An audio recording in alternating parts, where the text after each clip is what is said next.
It's almost dinner time, isn't it? Not yet? Okay. A few words about George Washington, and then we'll wrap it up. These are the times that try men's souls. The evil left now dominates the rhetoric. They control the media, universities, board of directors of many large companies, and they even control, and this particularly angers Tony and me, military leadership. In the church world, we use the term God has a remnant. Likewise, in America, there is a remnant, and it's in this room, of strong believers in freedom, liberty, morality, and the conservative way of living. Accordingly, I'd like to review some of the sayings of one of our greatest presidents. George Washington was the key founder of the United States, the commander-in-chief of the Continental Army, which defeated Great Britain. Later, Washington presided over the Constitutional Convention and was elected as our first president in 1789. He was a flawed man whose remarkable qualities of character were so formidable that he became part of the essence of what we call American exceptionalism.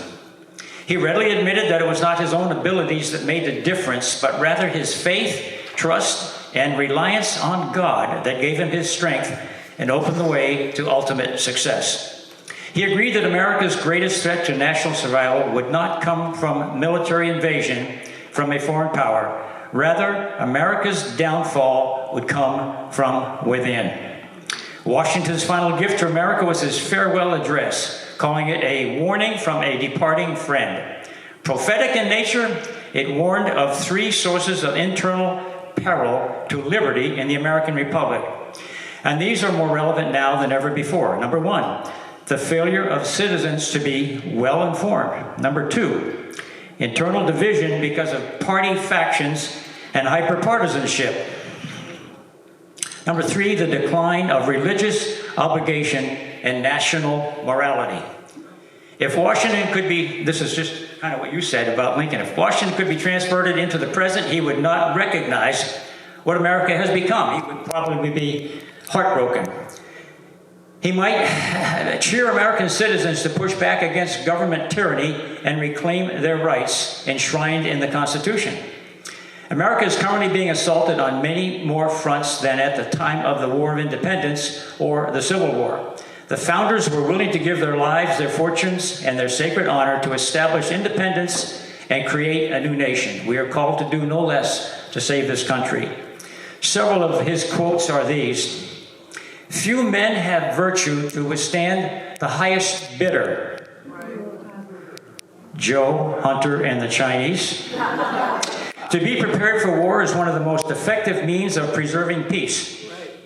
If freedom of speech is taken away, then, dumb and silent, we may be led like sheep to the slaughter."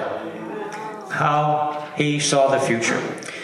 "Labor to keep alive in your breast that little spark of celestial fire called conscience. The Constitution is a guide which I never will abandon. Discipline is the soul of an army. It makes small numbers formidable. I hope I shall possess firmness and virtue enough to maintain what I consider the most enviable of all titles, the character of an honest man." Joe and Hunter. "Truth will ultimately prevail where there is pain to bring it to light. And finally, laws made by common consent must not be trampled on by individuals." And now I'll finish with some brief words from 5 of his greatest speeches. The first one was his address in Newburgh, New York in 1783. A side note here, Shirley and I went to high school in the 50s in Newburgh, New York.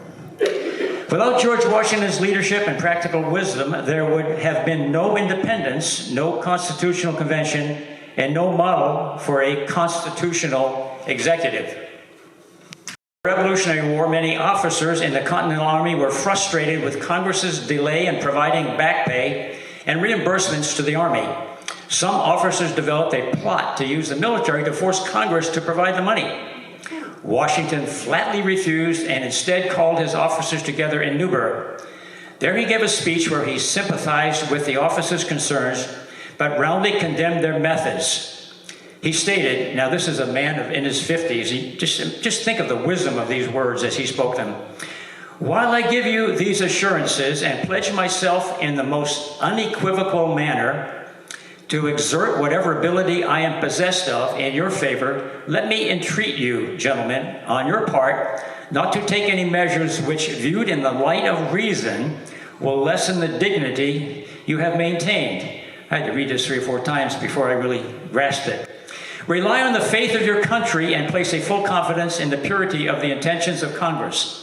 And I urge you in the name of our common country, as you value your own sacred honor, as you respect the rights of humanity, and as you regard the military character of America, to express your utmost horror of the man who wishes to overturn the liberties of our country and who wickedly attempts to open the floodgates of civil discord. Now listen to these words. To conclude, he read a letter from Congress to the officers. He drew out of his pocket a pair of glasses that he had never before worn in public. He said, "Gentlemen, you will permit me to put on my spectacles, for I have not only grown gray, but almost blind in the service of my country." Some officers were so ashamed of their actions that they were reduced to tears. The conspiracy died that night. Number 2, his inaugural address in 1789. This address describes a view of liberty that is undergirded by the natural law. In Washington's view, freedom is always linked with duty, and liberty is always linked with order. He said, "Since there is no truth more thoroughly established than that there exists in the course of nature an indissoluble union between virtue and happiness, between duty and advantage, between the genuine maxims of an honest and magnanimous policy and the solid rewards of prosperity and joy. The smiles of heaven can never be expected on a nation that disregards the eternal rules of order which heaven itself has ordained, insists the preservation of the sacred fire of liberty, and the destiny of the Republican model of government are justly considered as deeply on the experiment entrusted to the hands of the American people." Number 3, George Washington's first State of the Union in 1790. He only had 9 more years to live when he gave this. Washington was governed by immutable principles of private morality, or what has come to be known as character.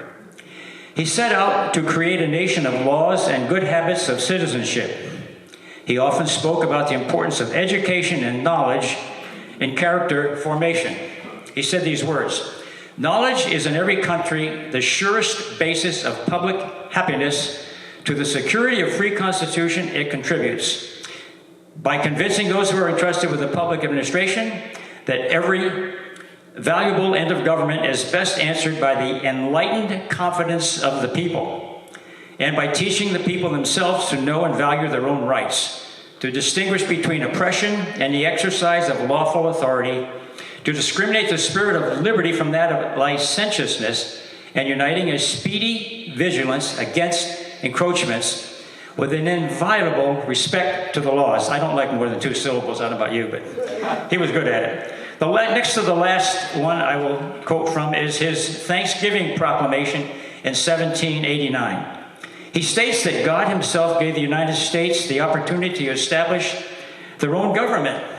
He said these words, "Whereas it is the duty of all nations to acknowledge the providence of Almighty God, to obey his will, to be grateful for his benefits, and to implore his protection and favor, and whereas both houses of Congress have by their joint committee requested me to recommend to the people of the United States a day of public thanksgiving and prayer to be observed by acknowledging the many favors of Almighty God, especially by giving them an opportunity to establish a form of government for their safety and happiness, that we may then all unite in giving unto God our sincere thanks for his kind protection of the people of this country, previous to their becoming a nation, for the many mercies and the providence which we experienced in the course of the late war, for the great degree of tranquility, union, and plenty which we have since enjoyed, for the peaceable and rational manner in which we have been enabled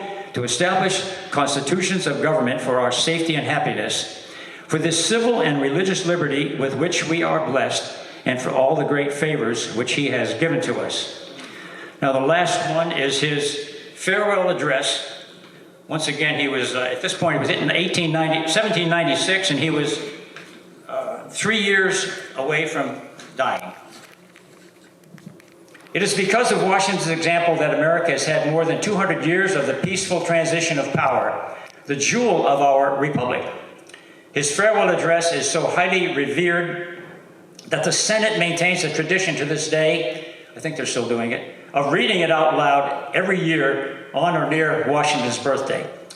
In the address, he warns America to guard the Constitution because it is the Constitution that limits government and defends rights and liberties. Lastly, Washington encourages public virtue and points to religion and morality as its source. He said these words: "This government, adopted upon full investigation and mature deliberation, completely free in its principles, in the distribution of its powers, has a just claim to your confidence and your support. Respect for its authority and compliance with its laws are duties required by the fundamental maxims of true liberty. The basis of our political systems is the right of the people to make their constitutions of government. But the Constitution is sacredly obligatory upon all. The very idea of the power and the right of the people to establish government presupposes the duty of every individual to obey the established government." His example cannot be overstated. After decades of being led by self-serving politicians, the American people could use a reminder of what true statesmanship looks like. His life and legacy serve to remind America of what the human mind and the human will are capable of. Washington won an impossible war and conducted an impossible experiment, all to form a self-governing nation. That's it.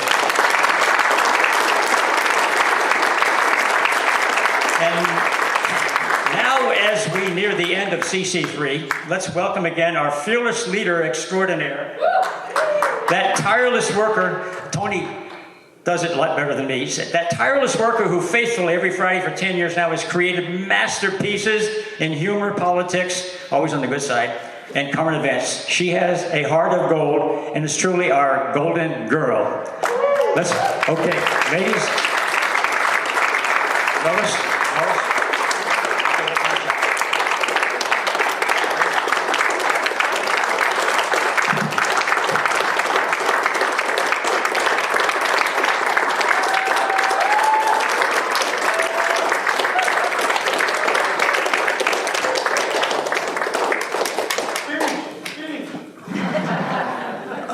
I have no idea. I thought maybe I was going to get a prize or something. Thank you very much. Mel and his whole crew. Wasn't that fun?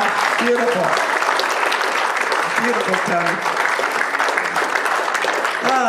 Please be seated. I started bowling right in the Lee Greenwood part and just kind of continued throughout. I just want to mention that I got to open for him once, so that was a big thrill. So on that note, you are free to go, and you don't have to be back here till 6 o'clock to listen to more beautiful music by Manette Petrosky. So thank you for everything. Everybody was a part of this. See you later.